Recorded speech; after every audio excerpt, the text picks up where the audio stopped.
Over the past few seasons, we've seen veteran quarterbacks whose careers seemed like they were headed towards an early ending revive themselves on new teams. Most of these players were once high first-round draft picks who experienced their fair share of struggles before landing in situations that fit their strengths and have given them the chance to revitalize their careers. But this path is something that we've seen in the NFL before. So let's go through the quarterbacks that changed the trajectory of their careers in new situations and see what got them to those new teams in the first place.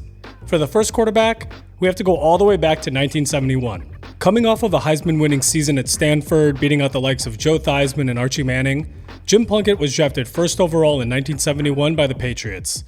Plunkett led the Patriots to a 6-8 record, which doesn't sound very impressive, but it was the Patriots' highest win total in the past 5 seasons. Plunkett played relatively well in his rookie season and increased the Patriots' points per game by almost a touchdown. He ended the season with 2,158 passing yards, 10th most in the NFL, along with 19 touchdowns, tied for second in the league. Although, he did throw 16 interceptions, but he was still under the league average interception percentage. However, in his sophomore season, Plunkett struggled immensely, only throwing for 8 touchdowns and nearly led the league in interceptions with 25. The Patriots struggled to a 3-11 record, and Plunkett said, "In 1972, my confidence ran into a stone wall, and I'd never been in a losing situation before." In 1973, Plunkett was second in the NFL for passing yards, and in 1974, Plunkett led the Patriots to their first non-losing season in 8 years with a 7-7 record. Yet, there was a lot of meat left on the bones as the Patriots started out their season 6-1, but ended the season 1-6. In 1975 is where things started to go downhill for Plunkett. He suffered an injury early in the season which lingered throughout the year and eventually had his starting job taken away from him by 5th-round rookie Steve Grogan. Although he put up good counting stats in New England, Plunkett was unable to lead the Patriots to a winning season. So after being benched in 75, head coach Chuck Fairbanks decided to move forward with Grogan as a starting QB, which led New England to engage in trade talks for their former number 1 overall pick. Eventually, Plunkett was traded to San Francisco for 3 first-round picks, 1 second-round pick, and quarterback Tom Owen. This was supposed to be the fresh start that Plunkett needed to start producing wins. However, after starting the 1976 season again 6-1, the 49ers ended their season going 2-5 and missing out on the playoffs. And after a struggle-filled 5-9 season in 1977, Plunkett was released by the 49ers during the following preseason. Plunkett later said, "I really thought I was going to be the savior, but all I did was put more pressure on myself." At the age of 30, Plunkett was considering retirement, but Al Davis signed the former first overall pick to a 3-year deal to join the Raiders, and this is where Plunkett's career turned around. It didn't happen right away, as for the first 2 years with the team, Plunkett was a reserve player and only threw a total of 15 passes in those 2 years. And prior to the 1980 season, Plunkett asked to be traded due to a lack of playing time, but this request was denied. But after Dan Pastorini fractured his leg in a Week 5 matchup against the Chiefs, Plunkett was thrust into the game and proceeded to throw 5 interceptions in what ended up being a 17-31 loss. But even though he struggled in his first game in the silver and black, Plunkett was named the Raiders' starting QB for the remainder of the year and rattled off 6 straight wins, eventually leading the Raiders to an 11-5 record and a spot in the wild card. The former number 1 overall pick led the Raiders all the way to the Super Bowl, where they beat the Eagles 27-10. Plunkett threw for 261 yards and 3 touchdowns and was named Super Bowl MVP. He was also the first minority quarterback to win a Super Bowl and remains the only Hispanic player to be named Super Bowl MVP. In 1983, Plunkett and the Raiders did it again. Even though he was benched early in the season, Plunkett took over the starting QB role in Week 10 after an injury to Mark Wilson and finished the season strong, winning 6 out of the Raiders' final 7 games. The Super Bowl was a one-sided affair with the Raiders winning 38-9 against Washington, with Plunkett only needing to throw for 172 yards and 1 touchdown. The next 3 seasons of Plunkett's career were marred by injuries and eventually led the quarterback to retire in 1988, ending his career as the 4th leading passer in Raiders history.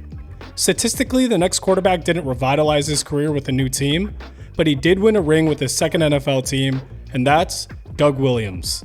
Drafted 17th overall by Tampa Bay in 1978 out of Grambling State, Doug Williams had elite production in college, leading the NCAA in passing yards, passing touchdowns, and yards per play in 1977. The Buccaneers were an expansion team in 1976, and in the franchise's first 2 seasons, They only won 2 games, as they went 0-14 in their first year and 2-12 in their second. But in the next 5 years with Williams at the helm, the Bucks had 3 winning seasons, even making it all the way to the NFC Championship game in Williams' sophomore year. Yet the success with Williams and the Bucks didn't come without its controversies. As soon as Williams entered the NFL, he was met with racism, death threats, personal attacks from his own coaches, and so much more. During his time with the Bucks, Williams was the lowest paid starting quarterback and had a lower salary than 12 backups in the NFL. After the 1982 season, Williams asked for a $600,000 contract, yet Bucks owner Hugh Culverhouse refused to go above his $400,000 contract offer, so Williams proceeded to sit out the entirety of the 1983 NFL season. Following 2 seasons in the USFL, Williams made his way back into the NFL, signing with Washington to reunite with his old offensive coordinator Joe Gibbs. Williams didn't play in his first year in Washington, but in 1987, following an injury to starting QB Jay Schroeder, Williams took over and led the team to a win with 272 passing yards and 2 touchdowns. Williams would start the following week in what would end up being a 1-point loss, and only had 3 more appearances throughout the regular season. However, entering into the playoffs, Williams was named the starting QB, which paid dividends, as Washington ended up winning the Super Bowl in an emphatic 42-10 victory, where Williams threw for 340 yards and 4 touchdowns, becoming the first black quarterback to play in and win a Super Bowl. Williams won Super Bowl MVP and broke multiple Super Bowl records in the process. Williams also had a 4-hour root canal the day before the Super Bowl and still ate a bag of Hershey's Kisses that night because that was his routine. The rest of Williams' career was fairly uneventful, as he suffered from injuries in the 1988 season and then served as Washington's backup in 1989, eventually getting replaced ahead of the 1990 season. The next quarterback we have is Steve Young. Young spent his first year out of college playing for the USFL Los Angeles Express. He was offered a 10-year, $40 million contract and signed with the Express in March of 1984 before the regular NFL draft. It was a tumultuous year, and by the end of the season, Young bought out his contract with the Express and signed with the Buccaneers in 1985 after being selected first overall in the 1984 NFL Supplemental Draft of USFL and CFL players. Young went 3-16 as a Bucs starting QB over 2 seasons and threw for 21 interceptions to only 11 touchdowns, while being unable to surpass a 55% completion percentage in either season.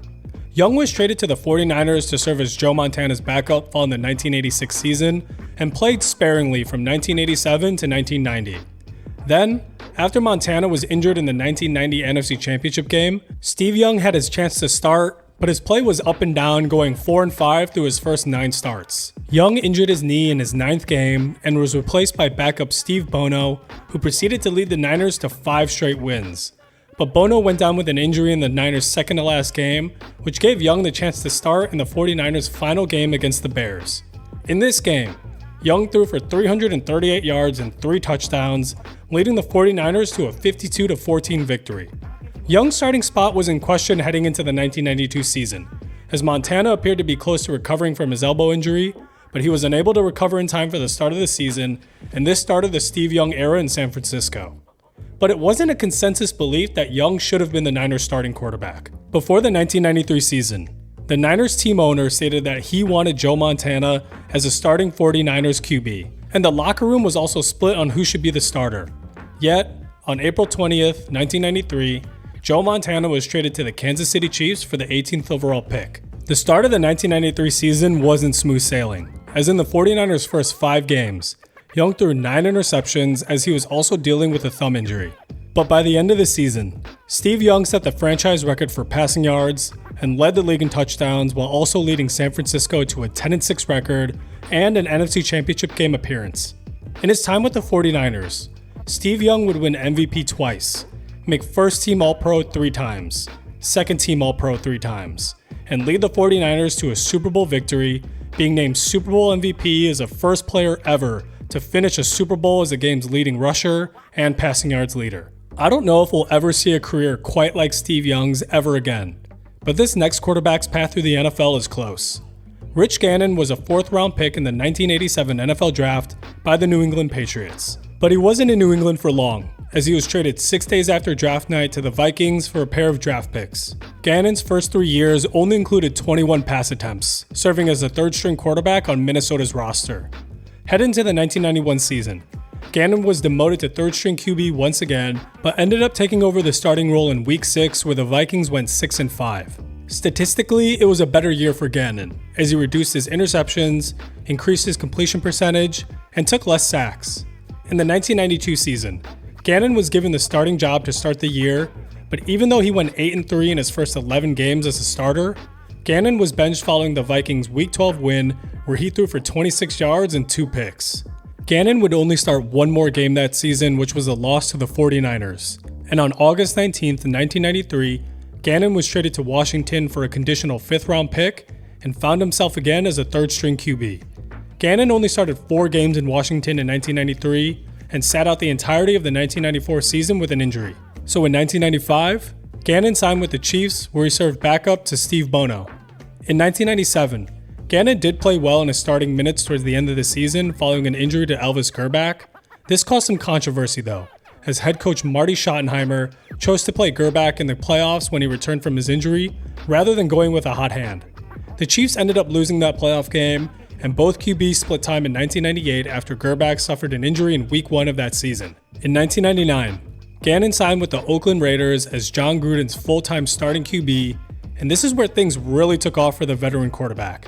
Gannon excelled in Gruden's offensive system and was named to his first Pro Bowl in 1999. But in 2000, Gannon really took off, making it to his first All-Pro team and finishing the year with 3,400 passing yards and 28 touchdowns as the Raiders went 12-4. Then in 2002, Gannon miraculously won NFL MVP after throwing for an incredible 4,689 passing yards and 26 touchdowns.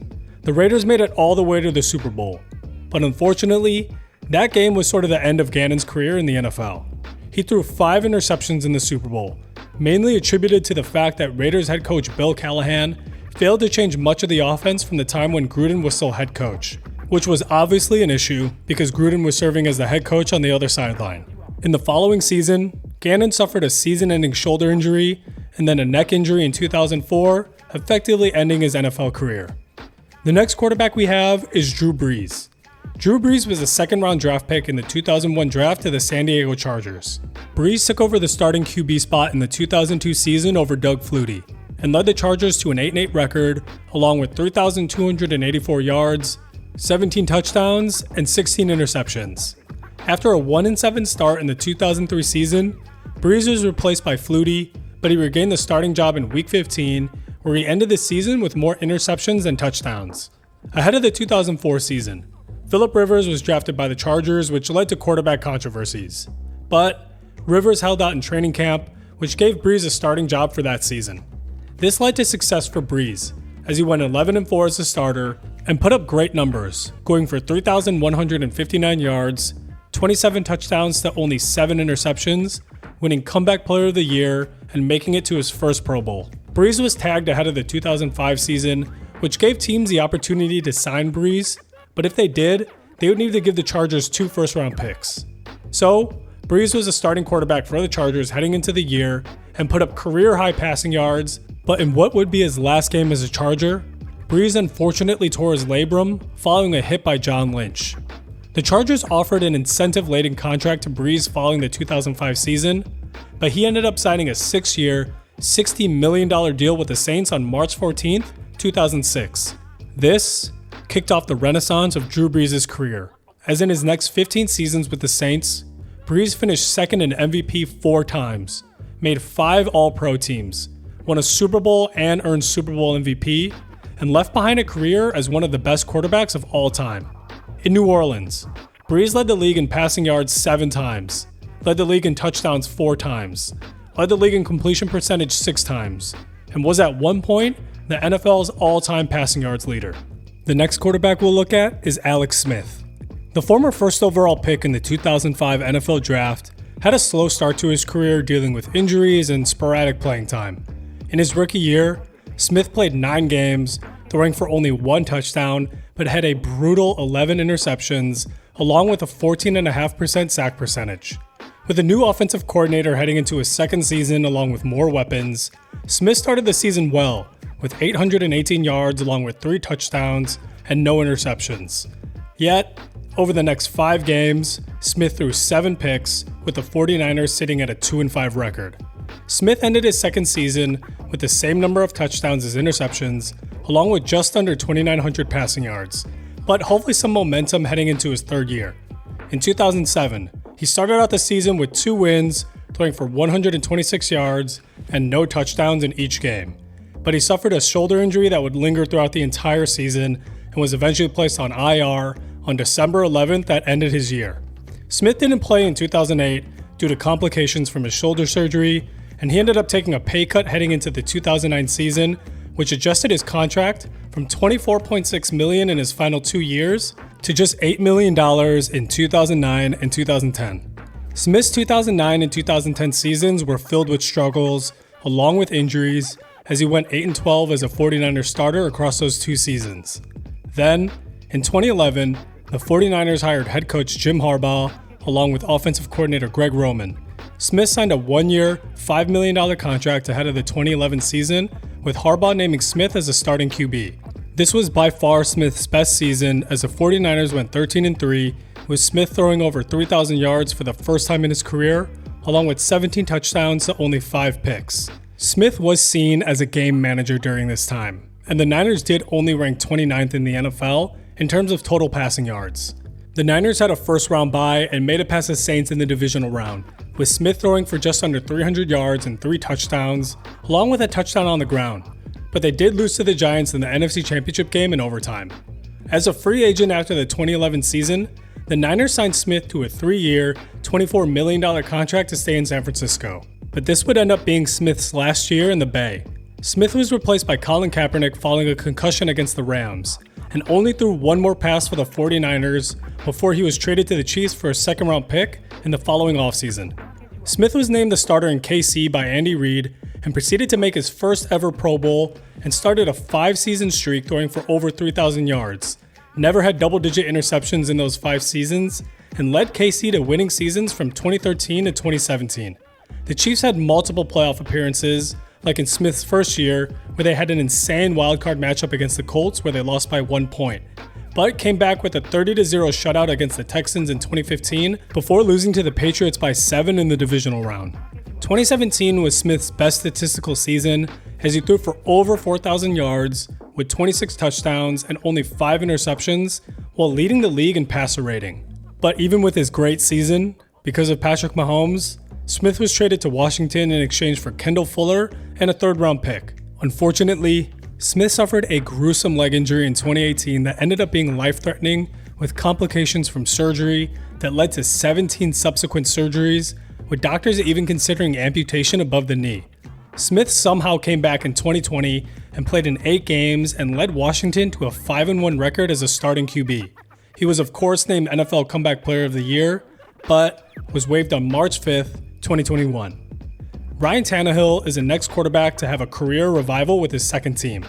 Drafted with the 8th overall pick in the 2012 NFL Draft, Ryan Tannehill served as a starting QB right away in his rookie year. His first game is what you would expect from a rookie QB making his first start, as he threw for 3 interceptions and was sacked twice.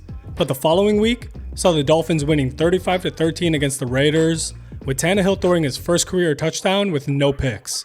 He did have his first 400-plus yard passing game in Week 4, and the rest of the season was fairly mediocre as the Dolphins finished 7-9, but Tannehill did set the franchise rookie record for passing yards and completions.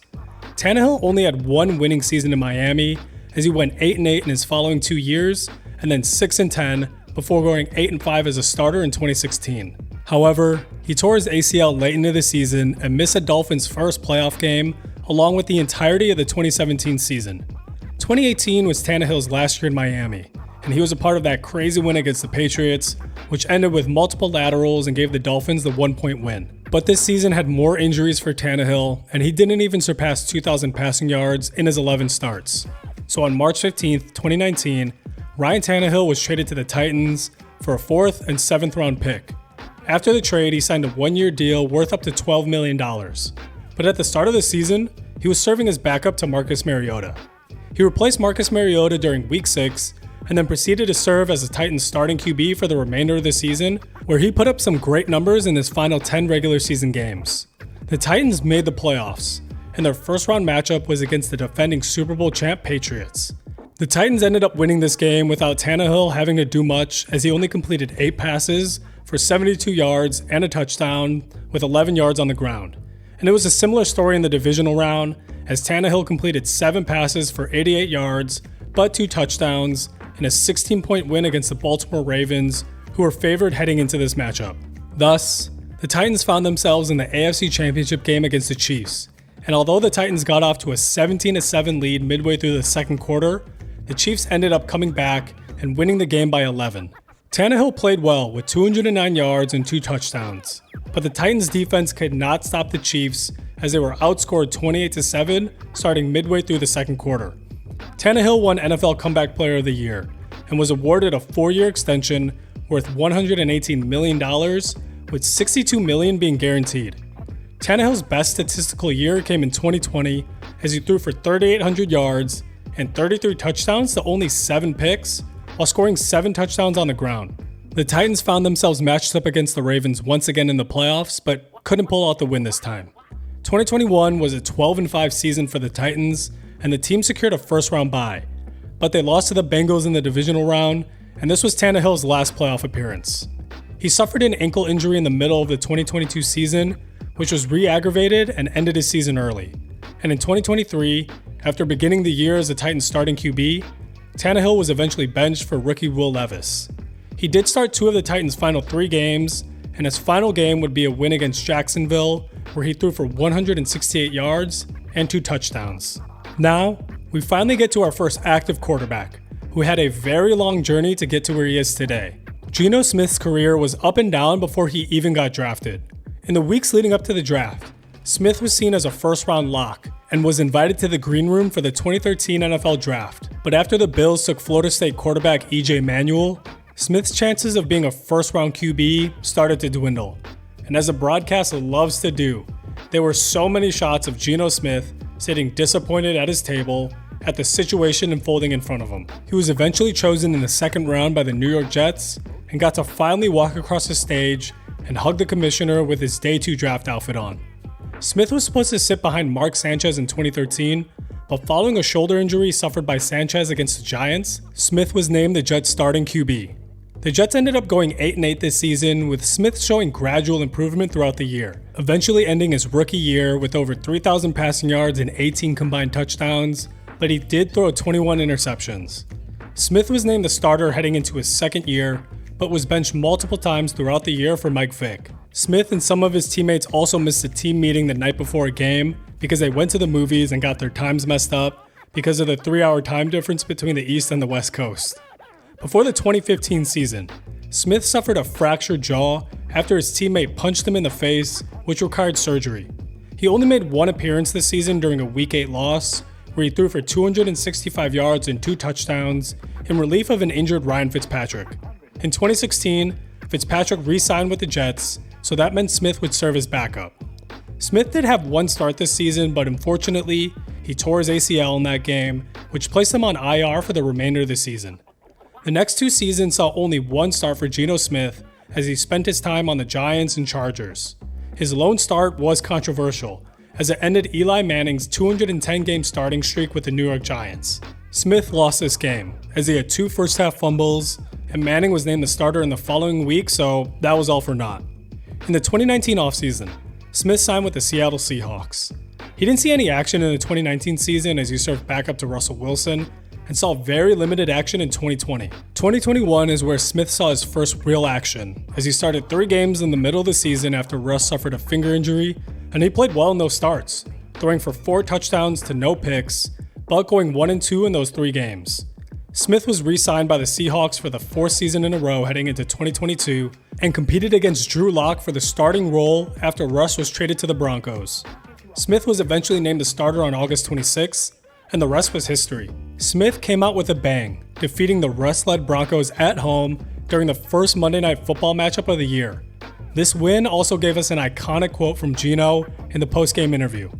The Seahawks went 9-8 with Geno as their starting QB, as he threw for 4,282 yards with 30 touchdowns to only 11 picks, winning NFL Comeback Player of the Year.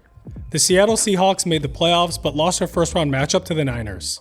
Ahead of the 2023 season, Geno Smith was signed to a 3-year, $75 million deal as he continued his good play and was named to another Pro Bowl as he threw for an NFL record 7 go-ahead touchdowns in the fourth quarter and overtime, along with a league-best quarterback rating over the final 6 weeks. 2024 exposed some of the weaknesses with Seattle's offense, especially the offensive line, as Geno ended up taking 50 sacks and threw 15 interceptions, but still managed to get Seattle to a 10-7 record. This was also Geno's first year with a 70% completion percentage, showing off an increasing accuracy trend from early in his career to now. Smith was traded from the Seahawks to the Raiders in a reunion with former head coach Pete Carroll. He was given a 2-year, $75 million contract extension following the trade. This move brought out mixed opinions from fans in Seattle, and this story features a quarterback that we'll get to later on in this video. It feels kind of weird to include this next quarterback as he made a Super Bowl with his first team, but given the success that he's had in his second stop, I feel like I have to add him in. Jared Goff was a first overall pick in the 2016 NFL Draft by the Los Angeles Rams. Goff spent his first 9 games serving as backup QB to Case Keenum, but was named the starting quarterback for the remainder of the season, going 0-7 with nearly 1,100 passing yards, along with 5 touchdowns to 7 picks. But it all turned around in 2017, as the Rams hired Sean McVay, and the Rams proceeded to go 11-5, with Goff making his first Pro Bowl with 3,800 yards and 28 touchdowns. The Rams lost their wildcard matchup to the Falcons, but after the season, Goff was ranked 38th by his peers on the NFL Top 100. Goff's 2018 season saw the Rams making it all the way to the Super Bowl. Goff had a great season, going for over 4,600 yards with 32 touchdowns, which included a 400-yard, 4-touchdown game against the Chiefs. The Super Bowl matchup between the Rams and the Patriots was a low-scoring affair as the Rams were unable to score a single touchdown. The Rams extended Goff with a 4-year, $134 million contract, with $110 million being guaranteed, which was the most guaranteed money in a contract at that time. Goff attempted the most passes in the league in 2019, but the Rams regressed this season, only going 9-7, with Goff also throwing for 16 interceptions.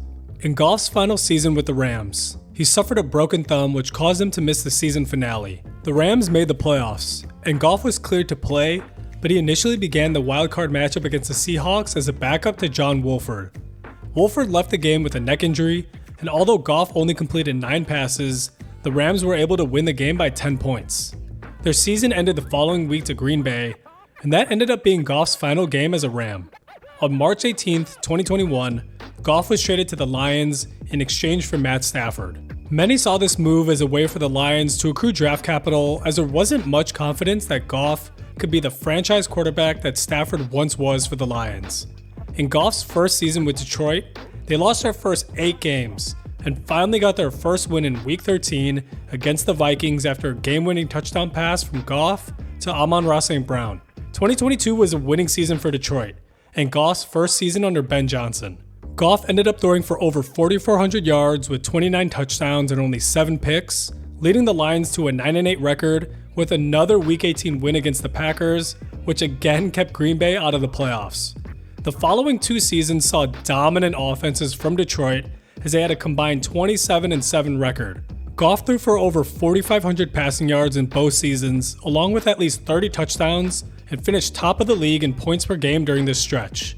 But even with all the regular season success, the Lions unfortunately suffered playoff disappointment with a blown lead in the 2023 NFC Championship game against the 49ers and a devastating loss against the Commanders in last year's playoffs. Goff signed a 4-year, $212 million contract with the Lions before the 2024 season, so I'm very eager to see how the former number 1 overall pick continues his upward trajectory in Detroit. For the second to last quarterback, we have another first overall pick that played well on his first team, but was quickly cast aside in the league just to eventually make an incredible comeback. Baker Mayfield was a first overall pick in the 2018 NFL Draft by the Cleveland Browns. Coming off of a Heisman Trophy winning season, Baker started off his career hot, replacing an injured Tyrod Taylor in Week 3 to finally end the Browns' 19-game losing streak. Baker started the remainder of that season and eventually led the Browns to a 7-8-1 record. Cleveland's best record since 2007. Baker also broke the rookie touchdown record with 27 TDs, along with 3,700 passing yards and 131 yards on the ground. Baker and the Browns regressed the following season, finishing with the worst record at 6-10, with the young QB throwing almost as many picks as touchdowns. But the team took a huge leap in 2020 with an 11-5 record and made the playoffs for the first time since 2002. Baker had just over 3,500 yards with 26 touchdowns and 8 picks, with some notable performances like against the Bengals in Week 7, where he threw for 5 TDs, including a game winner with only 7 seconds left on the clock, along with a 334-yard, 4-touchdown win against the Titans. Baker Mayfield led the Browns to their first playoff win since 1994, but they fell to the Chiefs in the divisional round by less than a touchdown. But in 2021 is where things went sour for Mayfield real fast. Baker played most of that season with a partially torn labrum, and he also suffered a knee injury in the middle of the season. He struggled mightily as he only threw for 3,010 yards, along with 13 interceptions. There was also a lot of drama this season, with Odell Beckham Jr.'s dad getting in the mix, along with OBJ himself requesting a trade in the middle of the year. So after the Browns traded for Deshaun Watson in the 2022 offseason, Baker requested a trade and was subsequently traded to the Panthers for a 5th-round pick. Competing against Sam Darnold for the starting spot, Mayfield started Week 1, which, funnily enough, was against the Browns and was a loss. And Baker suffered an ankle injury during Week 5 and played sparingly for the next few weeks. So, Mayfield requested to be released, which was granted on December 5th. A day later, the Rams claimed Baker, and he suited up for the team 2 days later. What happened next was something out of a movie. Baker was inserted into the game after Sean McVay benched John Wolford, and Mayfield proceeded to lead the Rams to a comeback win after being down 16-3. The former first overall pick eventually led the Rams on a 98-yard, game-winning drive with 1:45 on the clock and no timeouts. This was a kickstart that Baker needed to revitalize his career. Baker started the remaining 4 games of the Rams season, which only included 1 win. But that win was a 51-14 victory against the Broncos, where Baker was 24 of 28 passing with 2 touchdowns. Then in the 2023 offseason, Baker was signed to a 1-year, $4 million contract by the Bucs, but he still had to compete for the starting job against Kyle Trask and John Wolford. This is like the 4th John Wolford appearance in this video. Baker Mayfield was eventually named the starter, and what ensued is one of the most impressive career revivals that we've seen. In 2023 and 2024, Baker Mayfield threw for over 4,000 yards in each season, and 28 and 41 touchdowns respectively, leading the Bucs to winning seasons in back-to-back years. The Bucs managed to make it to the playoffs in both years with Baker at starting QB, winning their first-round matchup against the Eagles in 2023 and barely losing out to the Commanders last year. The story of Baker's dramatic comeback into the league is remarkable, but the next quarterback's revival may be the most unexpected of them all. Sam Darnold was the 3rd overall pick in the 2018 draft, going just 2 spots behind Baker Mayfield. But unlike Baker, Darnold never really had that early career success. I mean, on his first ever pass during Monday Night Football, Darnold threw a pick 6. The Jets ended up winning that game as Darnold responded well, finishing with nearly 200 yards and 2 touchdowns. Yet turnovers proved to be an issue for the rookie, as in his first 9 starts, Darnold threw for 14 interceptions and had 4 fumbles. He suffered a foot injury in the middle of the season, which caused him to miss 3 games. But when he returned, he ended the season fairly well with only 1 interception to 6 touchdowns, but only had 1 win in those last 4 games. So he ended his rookie year with 2,865 passing yards, 17 passing touchdowns, and 15 interceptions. To start his sophomore campaign, Darnold was diagnosed with mono early in the year, which caused him to miss 3 games. And when he returned, he led the Jets to a win over the Cowboys, throwing for over 300 yards and 2 touchdowns. However, in the following week is one of the most infamous moments in Darnold's career. In the midst of a brutal Monday Night Football game against the Patriots, where Darnold had less than 100 passing yards and 4 interceptions, Darnold was caught on mic saying that he was seeing ghosts.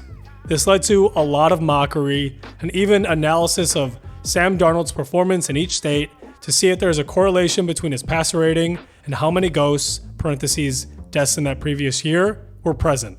Darnold finished his second season with just over 3,000 yards, along with 19 touchdowns and 13 picks, with 2 more touchdowns on the ground. In Darnold's third year, he missed more time, this time with a shoulder injury, and the Jets had an absolutely dreadful season going 2-14, with Darnold leading the Jets to a high draft pick, which ended up ushering in his replacement. The Jets chose Zach Wilson with their second overall pick, and then Darnold was traded to the Panthers for multiple draft picks. In a similar coincidence to Baker, Darnold's first start with the Panthers was against his former team in the New York Jets, and he was able to get his revenge with a 279-yard and 1 touchdown performance. And honestly, thinking back on this time, I remember Darnold looking good in the beginning of this season, and this was backed up by his stats. Weeks 2 and 3 were wins, with Darnold throwing for over 300 yards in each game. But then things took a sour turn. The Panthers lost 5 out of their next 6 games, as Darnold threw 9 interceptions and only 4 touchdowns. Darnold again missed time this season with another shoulder injury that led him to miss 5 games. Yet when he returned, Darnold was unable to lead the Panthers to a win in Carolina's final 3 games, which ultimately gave the team a 5-12 record on the season. Like I mentioned before, Baker won out the starting quarterback role for the 2022 season, also because Darnold suffered an ankle injury in preseason that caused him to be placed on IR. But after Darnold eventually returned, he was named the starter in Week 12, and besides a season finale stinker against the Saints, he played pretty well, and the Panthers had a 4-2 record with him under center. Darnold signed with the 49ers and served as backup to Brock Purdy for the entire season in 2023, only seeing time in San Francisco's season finale, which ended in a loss. And honestly, at this point, it felt like Darnold's days as a starter were in the past. He signed a 1-year contract with the Vikings, and because Minnesota drafted JJ 10th overall, most presumed that Darnold would just be a serviceable backup. Yet after JJ suffered a season-ending knee injury in preseason, Darnold was subsequently named the starter for the Vikings. Most felt like Darnold could, at most, give the Vikings a serviceable level of play, besides the Sam Darnold Reddit, because they went crazy. But what ensued, I don't think anyone expected. Darnold and the Vikings went off. In his first start with the Vikings, Darnold went 12 for 12 to start the game and eventually finished the game with just over 200 yards and 2 touchdowns in a Vikings win. And I remember that most fans and analysts were just waiting for the Darnold fall-off to happen at some point in this season.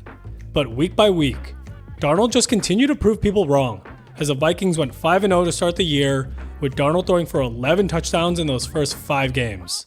The Vikings dropped their next 2 games, but then they proceeded to win their next 9 games in a row, with Darnold having some incredible performances and highlight plays. But unfortunately, this is where things get messy in this story. In the Vikings' final game, with the NFC North's top spot on the line, Sam Darnold and the Vikings just shit the bed, as he had a sub-50% completion percentage and took 2 sacks. Then in the Vikings' wildcard matchup against the Rams, things just got worse, as Darnold took 9 sacks, and the people that were still waiting around for his downfall finally got their payout. As we got further into the 2025 offseason, it was becoming increasingly clear that Darnold wouldn't be returning to the Vikings, as Minnesota still had JJ waiting to take over. So, the Seahawks signed Darnold to a 3-year, $100 million contract, replacing the aforementioned Geno Smith. Darnold is 1-1 with the Seahawks thus far into the young 2025 season, and I'm very curious to see if he'll be able to lead Seattle to consistency on offense, but only time will tell. These stories show that all you may need as a quarterback in this league is a new situation and a breath of fresh air to get your career back on track. And as this 2025 season continues to develop, we might have another quarterback added to this list in Daniel Jones if he keeps up his high level of play. And honestly, if Daniel Jones manages to have a career renaissance in Indianapolis, I may be unable to fully give up on a young quarterback prospect ever again.